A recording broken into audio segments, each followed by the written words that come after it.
oktyabrın əvvəlində dövlət çevrilişinə cəhd göstərilmişdir və bu cəhdi edən həm daxili antimilli qüvvələr idi, həm də onlara havadarlıq edən xarici qüvvələr idi.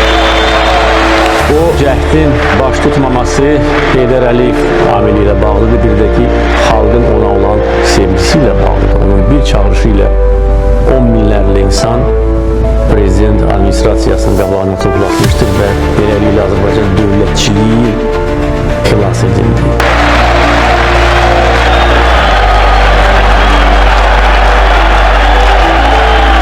Ondan bir il sonra 95-ci ilin mart hadisələri.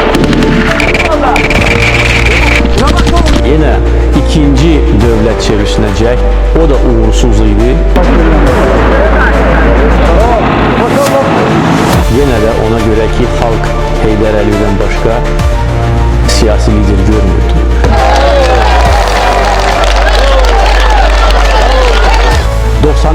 ildə növbəti cəhd baş vermişdi. Bəlkə də bu bir qədər bu iki cəhdin kölgəsində qalmışdı, amma o cəhdi çox qətiyyətli.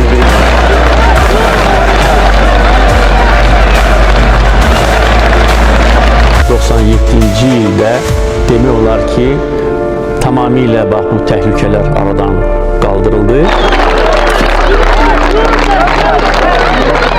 Və eyni zamanda məhz o illərə Azərbaycanda bax bugün də davam etdirilən siyasi və iqtisadi islahatların aparılması təsadüf edildi.